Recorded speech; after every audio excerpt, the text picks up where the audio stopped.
네, 계속되는 마가복음 강해를 좀 살펴보도록 하겠습니다. 지난주 말씀의 제목이 하나님의 대생 1번이었고요. 오늘은 하나님의 대생 2번의 내용을 좀 살피도록 하겠습니다. 예수님께서는 공생의 사역을 들어가시기 전에 몇 가지의 밑그림을 그리고 들어가셨습니다. 지난주에는 어떤 사건이었죠? 예수님께서 세례를 받으시던 사건이었습니다. 예수님이 세례를 받으실 때 몇 가지 특징이 있었는데, 네, 근데 좀 처음 들으시는 것처럼 쳐다보셔서 제가 지금 새로 설교를 해야 되는 거 아닙니다. 지난주 했던 내용입니다. 이거 세례를 받으셨는데 군중의 하나로 세례를 받으셔서 예수님께서 어떠한 사역을 이루실 것인지를 먼저 밑그림을 그리셨습니다. 그는 죄인의 대표로 죽으실 것을 이미 세례받는 현장에서 죄인 중에 하나로서 세례를 받으심으로, 그는 전혀 세례가 필요 없는 분이셨음에도 불구하고 그는 세례를 받으셨습니다. 왜요? 우리의 대표셨기 때문에. 그것과 똑같이 그는 절대로 십자가에서 죽으실 필요가 없는 분이셨음에도 불구하고 그는 우리 대신 죽어주실 그림을 이 세례 속에 고스란히 담고 있다, 이렇게 우리가 말할 수 있습니다. 거기에 삼위 하나님께서 함께 하셨죠. 성부, 성자, 성령 하나님께서 함께 하심으로 세 분이 협동하시고 세 분이 협력하심으로써 교회가 어떤 모습으로 섬겨야 되는 것인지를 우리에게 미리 교훈으로 말씀해 주셨습니다. 그것이 첫 번째 우리 예수님의 밑그림이었고요. 자, 오늘은 두 번째 밑그림. 이제 오늘이 맞춰지면은 다음번 시간에 이제 예수님께서는 본격적인 공생의 사역에 이제 들어가기 시작하십니다. 오늘 이 밑그림에는 좀 어떤 의미가 있는지를 좀 살펴보도록 할 텐데, 오늘은 그 유명한 광야 시험이라고 말할 수 있습니다. 광야 시험. 광야 시험 동안 예수님께서 이제 이루시게 될, 또 감당하셔야 될 사역의 모습을 그대로 여기에 압축하여 보여주고 있다라고 말할 수 있습니다. 여러분, 아무 일 없다면 얼마나 좋겠습니까? 예수님조차도 대적들의 반대를 경험하셨고 어려움을 경험하셨고, 예수님 정도 되면은 누구라도 꽃길을 예상할 수 있을 텐데도 불구하고 그 앞에도 어려움이 있었고 고난이 있었고 넘어야 될 문턱이 있었고요. 어려운 점들이 많이 있었습니다. 이것은 이제 곧 우리 개신교회가 가야 될 그 십자가의 길이기도 합니다. 물론 승리는 우리에게 약속되어져 있습니다. 믿으시길 바랍니다.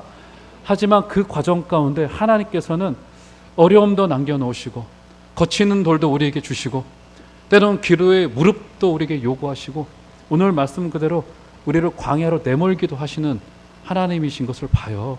이것은 예수님이 이미 걸어가셨던 길이고 또한 우리에게도 그렇게 걸어가라고 주고 있는 길이기도 합니다. 자, 오늘 말씀을 통하여서 우리 성도의 삶에 어떤 교훈이 있을지를 한번 살펴보도록 하겠습니다.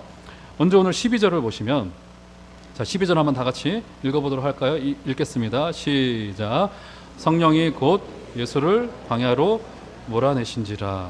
네, 예수님이 이제 이 이후에 시험 받는 장면이 13절에 등장하고 있는데, 우리는 이 예수님의 시험을 사단이 준비해 놓은 것으로 생각하는 경향이 좀 있는데, 오늘 12절에서 정확히 어떻게 말합니까? 보면 누가요? 성령이 곧 예수를 광야로 어떻게 하셨다고요? 몰아내셨다, 이렇게 말합니다. 여러분, 이 몰아내셨다라고 하는 이 표현은 우리말 그대로입니다. 성령께서 예수님을 이렇게 떠미신 겁니다. 떠미셔서 몰아내신 겁니다. 밖으로 이렇게 몰아내셨다, 이 표현이 정확히 맞습니다. 그러니까 성령께서 예수를 광야로 몰아내셨다라고 하는 이 표현은 예수님의 지금 이 시험의 주체가 사단이 아니고 마귀가 아니고 성령께서 이렇게 주도적으로 하셨다라고 하는 것을 마가복음은 강조하고 있습니다.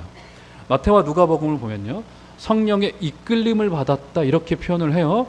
그런데 마가복음은 누가와 마태복음보다는 이것을 더 압축하여 간략하게 기록은 하고 있으나 이 시험이 성령께서 주도하신 성령의 주권적인 역사였던 것을 강조하는 표현을 통해서 우리에게 이것을 말해주고 있습니다. 여러분, 성령의 강력한 임재가 일어나면 어떻게 됩니까? 신비하게도요, 사람이 변화받습니다. 저는 제일 신비한 게 사람이 변화받는 거. 정말 사람이 얼마나 고집스럽냐면, 정말 이거는 정말 목숨 걸고 되지도 않는 게 이게 사람이 변화받는 일이더라고요. 근데 신비한 게 성령의 강한 역사가 일어나면 사람이 변화받기 시작합니다. 제가 신학교에 갔더니 제가 있었던 반 중에 제가 제일 어렸습니다.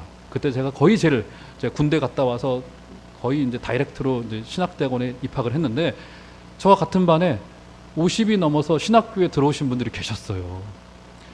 근데 그분들의 이야기와 스토리를 들어보면 잘 나가던 사업 중에 은혜를 받아버린 겁니다.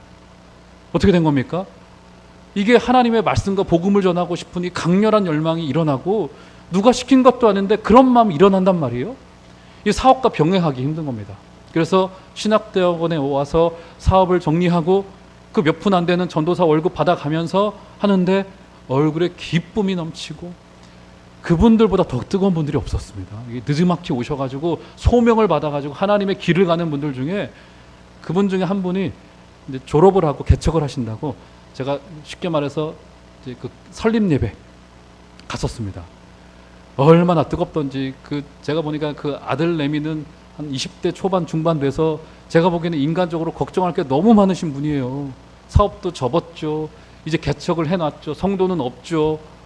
지금 이제 제가 이제 소식을 들어보면 그래도 좀 교회가 어느 정도 자립할 정도 지방에서 수준이 되었다고 합니다. 근데 그분이 그 설립 예배 중에 그 찬양을 부르시더라고요. 십자가를 질 수 있나 주가 물어보실 때 이 찬양을 부르는데 제 속으로는 저 같으면 못 지겠습니다 이런 생각이 들더라고요. 근데 그분의 얼굴에 그 기쁨이 임하는데 성령이 임재하지 않고서는 불가능한 일이더라고요. 그분이 10년 전만 해도 불신자였거든요. 은혜 받고 주 앞에 돌아오니 사람이 변화받습니다.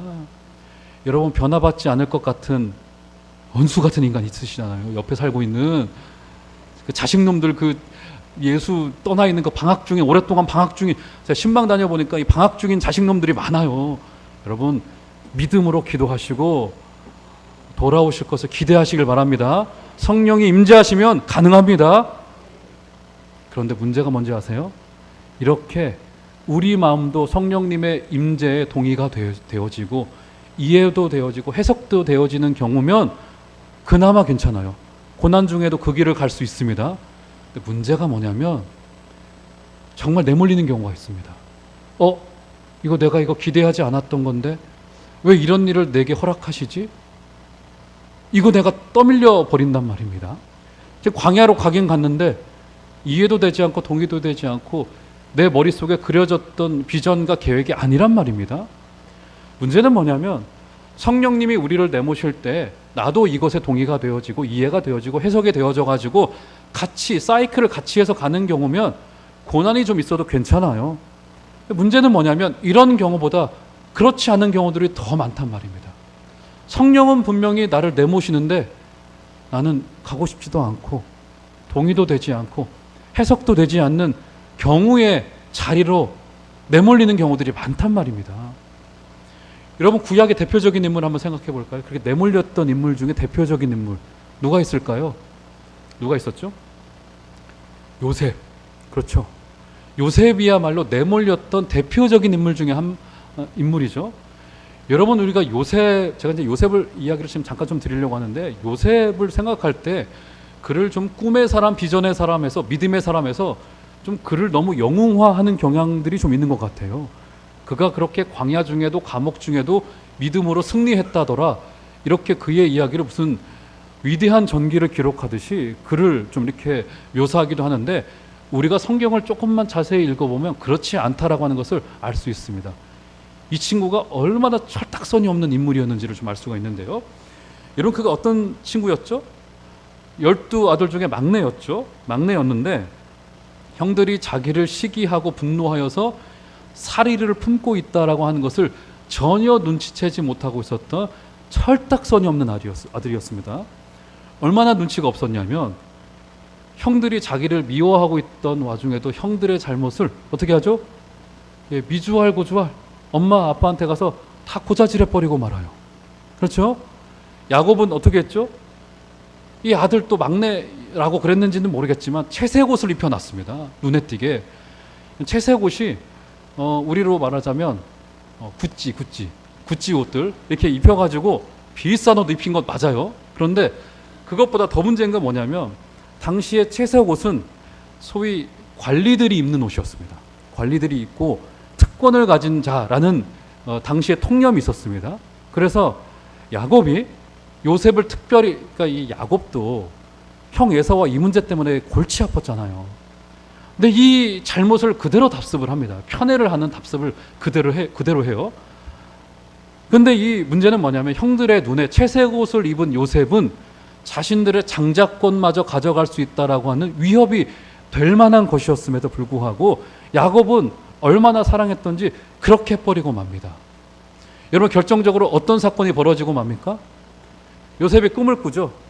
두 가지의 꿈을 꿉니다. 첫 번째, 어떤 꿈을 꿉니까? 형들하고 똑같이 밭일을 했어요. 그리고 곡식을 거둘 것 아니겠어요? 곡식을 거두고 났더니 11단, 형들의 단이 자기의 단에 와서 이렇게 고개를 숙이더라, 이런 꿈을 꿨어요. 꿈이야 꿀 수 있죠. 그런데 어떻게 하죠? 이것을 형들에게 가서 이야기를 합니다. 형님들 좀 앉아보세요 하고 자기 꿈을 다 이야기를 해요. 여러분, 이거 너무 철딱선이 없는 거 아닌가요? 눈치가 없는 거든지. 저는 이거 이야기를 읽을 때마다 왜 그러냐면, 제가 위로 누님이 계셨는데 누님이 너무 좀 뛰어났어요. 공부도 잘하죠. 전교 1등 하다가 전교 2등 한다고 울어버리고 막 이런 좀 재수없는 스타일이었습니다. 그럼 너무 잘났었어요, 되게. 그리고 착했죠. 또 몸은 약간 약했어요. 뭐 늘 선생님들의 관심 받죠.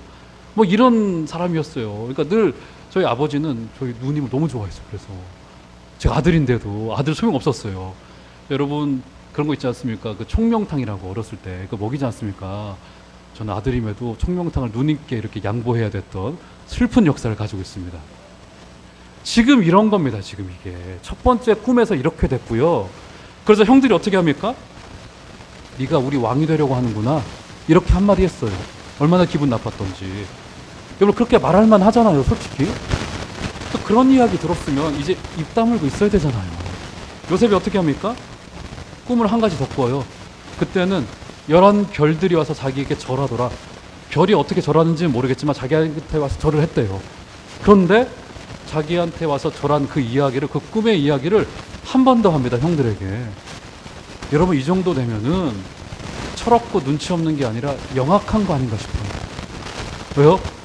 형들의 화를 돋구어서 아버지에게 혼나게 만들어서 혼자 사랑을 독차지하려고, 이런 요셉이었습니다. 이 일 때문에 어떻게 됩니까? 요셉은 팔려가고 광야로 내몰리게 되어집니다. 그래서 성경학자들은 요셉을 예수님의 표본으로 보기도 해요. 모형으로 보기도 합니다. 광야로 내몰린 인물로 보기도 합니다. 인신매매를 당해서 쉽게 말해서 이방족 속에 팔려가고요. 그리고 끝내는 애굽의 감옥에까지 들어가 버리는 어처구니 없는 인생을 살아내야만 됐습니다. 얼마나 고달팠을까? 어떤 분들은 이 과정에서 요셉이 감옥에 있어도 하나님의 그 꿈을 보고 비전을 보고 믿음으로 살았노라, 이렇게 말하기도 하는데, 여러분, 아니요, 그렇지 않습니다. 성경을 한 군데 찾아볼까요? 창세기 45장 7절과 8절을 보시면, 창세기 45장 7절과 8절 두 절의 말씀.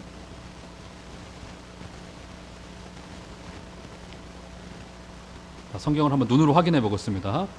창세기 45장 7절과 8절. 자, 중요한 구절인데요. 다 같이 한번 한 소리로 창세기 45장 7절 8절 한번 읽어보겠습니다. 시작.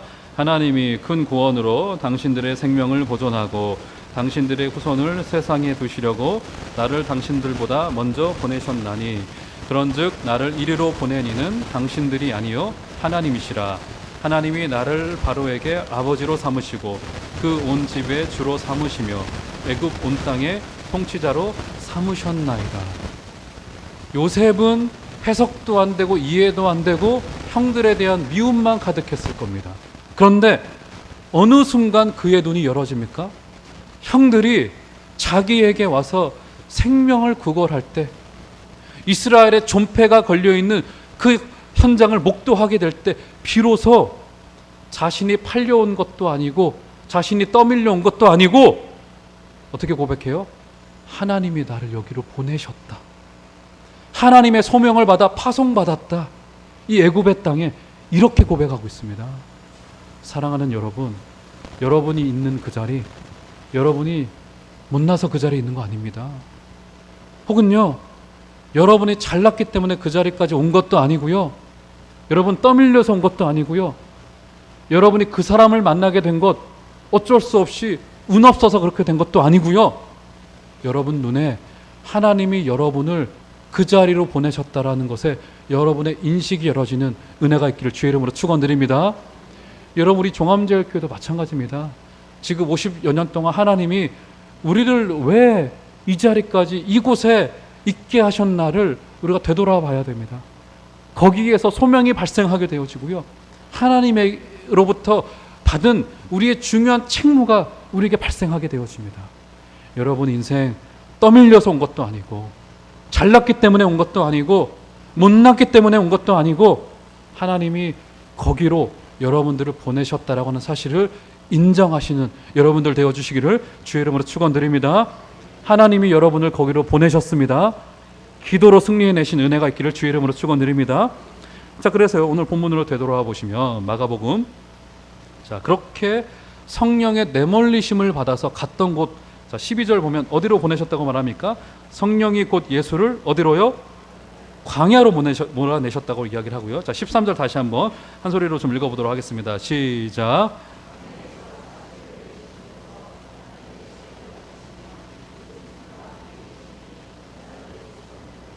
네, 12절과 13절에서 두 번씩이나 예수께서 가신 곳이 어디라고요? 광야였다. 이렇게 성경이 우리에게 전달해주고 있습니다. 자, 우리가 광야를 생각할 때 광야가 조금 뭔가 좀 이렇게 낭만적인 곳이거나 이렇게 생각하기 쉽습니다. 그런데 여러분 광야는요 성경 전체 속에서 늘 죽음이 드리워진 곳, 어둠이 있는 곳이라는 상징을 가지고 있고요. 오늘 본문의 13절에서 보시면 어떻게 누구와 함께 있었다고 이야기를 해요? 13절에 보면 들짐승과 함께 있었다. 예수님도 애완견을 키우셨나? 그렇지 않습니다. 들짐승은 항상 성경 전체 속에서 묵시론적인 관점에서 어둠의 세력, 교회를 대적하는 세력, 이 요한계시록에 보면 그런 이야기들이 많이 등장합니다. 들짐승은 항상 사단의 세력을 상징하는 것으로 우리가 볼 수 있습니다. 그러니까 광야는 죽음이 득세하는 곳, 어둠이 득세하는 곳이라고 말할 수 있습니다. 여러분 때로요 우리 하나님께서 우리를 그런 곳에 던지실 때가 있습니다. 안타깝게도 시편 121편에 보면은 광야를 지나는 순례객들의 이야기를 하죠. 낮의 해와 밤의 달이 그를 상하게 할 수도 있다라고 성경이 말하고 있습니다. 낮에 그 살인적인 그 더위, 밤에 그 살을 애는 그 추위가 우리의 인생에 찾아올 수 있습니다. 자, 그런데 오늘 본문에 보면 예수님께서 거기에 며칠을 보내셨다라고 이야기를 합니까? 40일을 보내셨다. 여기 40이라고 하는 숫자가 등장합니다. 40. 자, 구약 성경에 굉장히 구약적인 표현인데요. 구약 성경에 40이라는 숫자가 등장하고 있는 곳이 한 적어도 3군데 있는데요. 여러분 혹시 기억나시나요? 40이라고 하는 숫자. 네. 우엉우엉 하시면 잘 못 알아듣고요. 40이라고 하는 숫자 어디에 등장하죠? 그렇죠. 이스라엘의 광야 40년이 등장하죠. 그렇죠. 거기가 있고요. 또 어디가 있을까요, 여러분? 어디가 있죠? 모세가 율법을 받기 위해서 시내산 위에 올라가 있었던 그 기간이 바로 40일의 기간이었고요. 한 군데 또 있습니다, 여러분. 어디죠? 엘리야가 하나님의 낯을 피하여 두려워하여 숨었던 기간이 40주야라고 성경이 표현하고 있습니다. 그러니까 40이라는 이 숫자의 기간은 성경 전체 속에서 어떤 의미를 가지고 있냐? 인내와 고난의 과정을 거쳐서 숙성의 기간, 이 성숙의 과정을 거치는 기간이 40이라는 이 숫자 속에 담겨있는 중요한 영적인 의미입니다. 그러니까 예수님께서 40일을 광야 기간 가운데 보내셨다라고 하는 것은 또 때로는 우리로 광야 가운데 거하게 하신 것은 하나님이 우리를 만져가시고 쪼물락 만져가시고 우리를 아름다운 형상으로 빚어가시는 중요한 기간을 40이라는 숫자를 통해서 우리에게 말씀하고 싶으신 것입니다. 그래서 광야에 도착해서 그 기간을 거치게 될 때에 우리가 가질 수 있는 이 유익이 어떤 것입니까? 광야가 줄 수 있는 진실된 유혹은 무엇이냐면 진짜 우리와 만나게 됩니다. 그리고 진짜 우리가 필요한 것이 무엇인지를 우리가 발견하게 되어져요. 이것은 오로지 광야, 고난의 과정을 거치면서만이 습득할 수 있는 진정한 유익입니다. 여러분, 우리에게 광야가 어떤 곳이에요?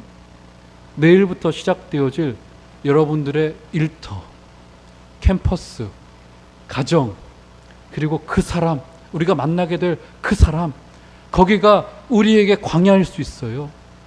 광야가 어떤 곳입니까? 마치 거기는 하나님의 나라의 원리가 적용되지 않는 곳인 것 같아요. 하나님이 역사하지 않은 것 같고요. 그저 세상의 원리가 가득한 곳인 것 같고 죽음이 득세하는 곳인 것 같아요. 때로 타협합니다. 세상의 원리대로 타협해내기도 해요. 그때 우리에게 주고 있는 것은 어떤 것입니까? 바로 거기야말로 진실된 우리를 만날 수 있는 중요한 현장이라는 것입니다. 진짜 내 모습이 어떤 것인지, 그리고 진짜 나에게 필요한 것이 어떤 것인지를 마주 대할 수 있는 곳, 그것이 광야라고 하는 것이 줄 수 있는 중요한 유익입니다. 제가요, 몇 해 전에 한 선교사님 부부와 교제할 수 있는 기회가 있었는데요. 여러분, 나중에 한번 그 영화를 꼭 찾아보셨으면 좋겠습니다. 영화 제목이 I am 호프맨이라고 하는 영화인데요. 이게 처음에는 다큐멘터리로 만들려고 하다가 영화화한 다큐멘터리 영화로 이렇게 만들었습니다. 꼭 찾아서 한번 보시면 좋겠습니다. 여기 이제 위에 있는 광영교회에서 파송한 선교사님 부부에 관한 이야기인데, 그 선교사님 부부에 관한 정말 그 학교를 일구어가면서, 학교 이름이 이게 희망학교예요. 그래서 아침마다 조회를 할 때 그 선교사님이 학생들 한 몇십 명을 모아놓고 항상 이렇게 구호를 외친다고 해요. I am hopeman. 이렇게 다 같이 외치고 하루를 시작한다고 해요. 기가 막힌 스토리가 한 가지가 있습니다. 어느 한날은 친구를 만나러 놀러 나가겠다고 한 아들이 자정이 되도록 돌아오질 않는 거예요. 전화를 해도 받지는 않고 놀다 돌아오겠지 이렇게 생각했는데 아들이 자정이 되도록, 새벽이 되도록 돌아오질 않아요. 아침에 전화 한 통이 옵니다. 아들이 절에 왔다고 전화가 왔어요. 절에 찾아갔습니다. 찾아갔더니 아들의 시신이 포대자루에 덮여서 중이 장례를 치르려고 하고 있던 직전에 그 목사님 부부가 거기에 도착하게 된 거예요. 이게 얼마나 기가 막힌 그림입니까? 얼마나 놀라운 그림이, 기가 막히잖아요. 부모 입장에서 목사 아들이 시신으로 된 것도 부족한데 이 절에서 장례를 치르려고 했었던 이 상황인 거니까 기가 막힌 그림 아니겠습니까? 데리고 와서 장례를 치렀습니다. 알고 보니 아들이 나가자마자 사거리에서 교통사고를 당했는데 그 자리에서 즉사를 하고 만 겁니다.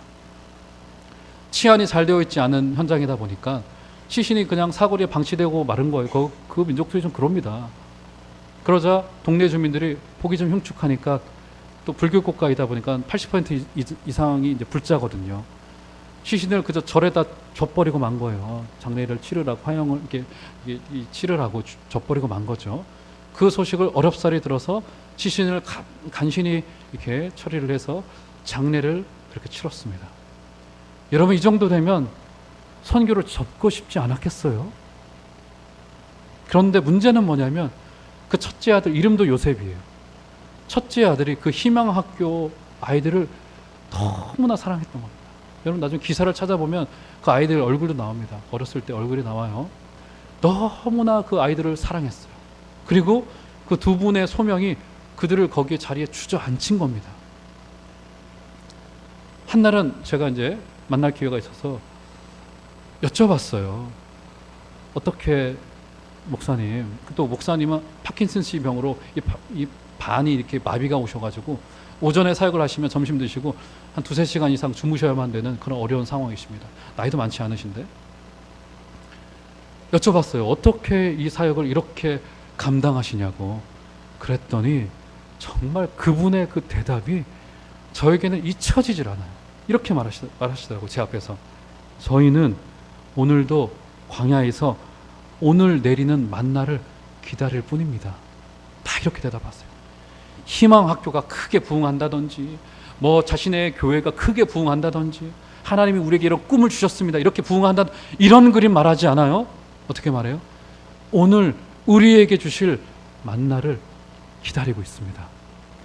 여러분, 광야를 지나게 될 때 어떤 유익이 있냐면 진정 우리에게 필요한 것이 무엇인지를 보게 해요. 미래에 대한 원대한 비전도 아니고요. 엄청나게 잘 되는 것도 아니고요. 정말 필요한 게 오늘 하나님이 우리의 입에 넣어주시는 그 말씀 하나, 오늘 그 만나가 오늘 하나님의 은혜가 아니고서는 우리의 인생이 아무 의미가 없구나. 여러분, 이 소망을 붙잡으시는 여러분들 되어주시기를 주의 이름으로 축원드립니다.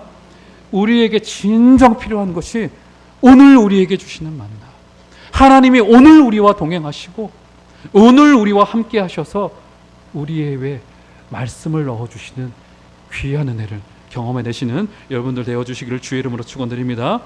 자, 그래서 오늘 말씀의 결론으로 성령에 의해 광야로 내몰리셔서 오늘 주님께서 어떤 걸 경험하십니까? 13절에 보시면 사탄에게 시험을 받으셨다, 이렇게 성경이 기록하고 있습니다. 자, 그러면 오늘 결론의 말씀으로 주님이 겪으셨던 시험이 무엇이었는지를 좀 간략하게 살펴보면서 말씀을 맺도록 하겠습니다. 오늘 마가복음의 현장에서는 시험이 무엇이었는지를 전혀 말하고 있지는 않으나 우리 마가복음에 없는 마태복음의 말씀 중에 세 가지 시험 중에 한 가지만 살펴보면서 말씀을 맺도록 하겠습니다. 예수님이 광야에서 마주대었던 첫 번째 시험이 무엇에 관한 문제였습니까, 여러분? 예, 떡에 관한 문제였죠. 돌들을 떡이 되게 하라라고 하는 이 말씀이었습니다. 그러면서 조건을 한 가지 달죠. 내가 하나님의 아들이거든. 여러분, 이 말 어디에서 나왔습니까? 예수님이 세례받던 그 현장에서 너는 내 사랑하는 아들이라. 마귀가요, 이게 교묘합니다. 하나님이 주셨던 그 말씀 가지고 내가 하나님의 아들이라면, 예수님 또 어떤 와중이에요? 40일 동안 금식하셨던 와중에, 배고프셨던 와중에 그 말 그렇게 하고 있다라고요. 그렇죠? 그런데 여러분, 당시에 유대 광야에 얼마나 돌이 많았냐면 유대의 구전 동화를 보면 이런 이야기가 있습니다. 성경 이야기가 아닙니다. 당시에 유대인들, 히브리인들의 그 동화책을 보면 이런 이야기가 있었어요. 하나님께서 천지를 창조하시고 천사들로 하여금 돌을 나르겠다라고 합니다. 그런데 유대 땅을 지나던 천사가 실수로 돌을 다 떨어뜨려서 유대 광야에 다 쏟았다, 이렇게 말해요. 동요가 그렇게 얘기한다는 겁니다. 동화가. 그만큼 유대 광야에는 돌들이 많았어요. 예수님이 금식하던 와중에 돌들도 많죠. 내가 하나님의 아들이라면 이 돌들로 빵이 되게 해봐라, 이 이야기 하고 있으니 얼마나 유혹이었겠습니까? 자, 왜 빵의 문제를 끄집어냈을까? 여기에서 마귀가 왜 그랬을까요? 이때 당시에, 예수님 당시에 히브리 민족은 약 600년간을 영토 자체는 회복을 했으나 주권을 빼앗긴 채 핍절한 생활을 이어오고 있었습니다.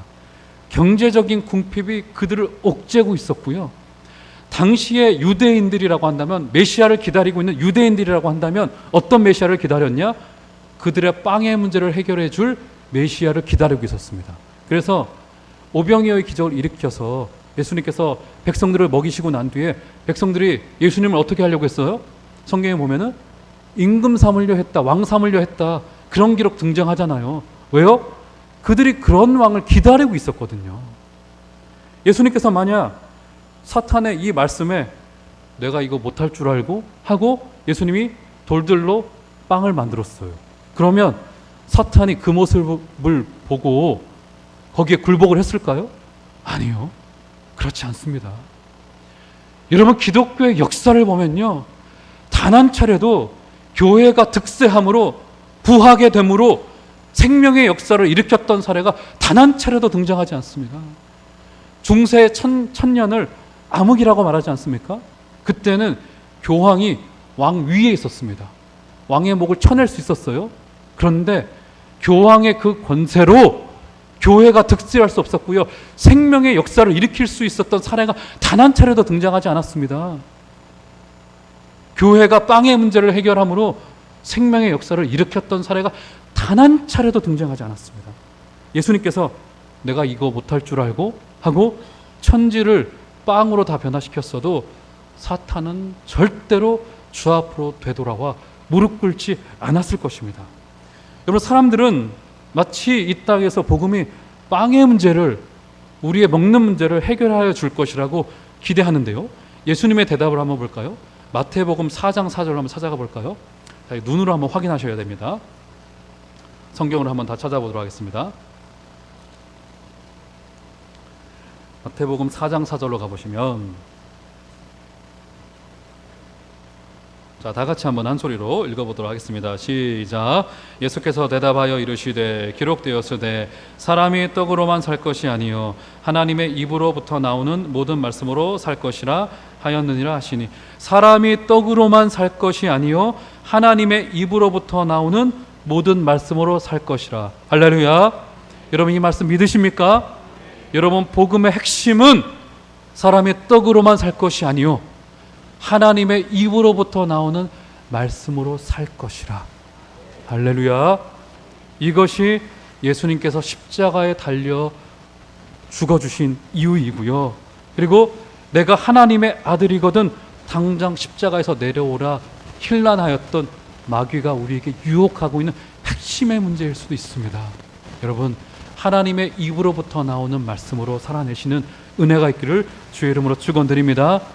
때로는 우리를 연약한 자의 모습으로 둘 때도 있고요, 때로는 부한 자의 모습으로 둬서 그에게 많은 책임을 물기도 합니다.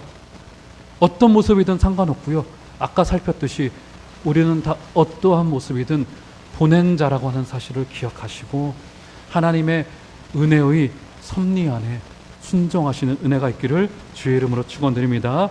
주님은 이 광야의 시험 이후에 공생애를 시작하십니다. 시험 중에도 말씀으로 이기셨고요, 주님은 사역 중에도 마귀의 대적이 있었으나 말씀으로 이기셨고요, 우리 교회도 말씀으로 이길 줄 믿습니다. 우리 종암제일교회 하나님의 말씀으로 든든히 서가는 귀한 은혜가 있기를 주의 이름으로 축원드립니다.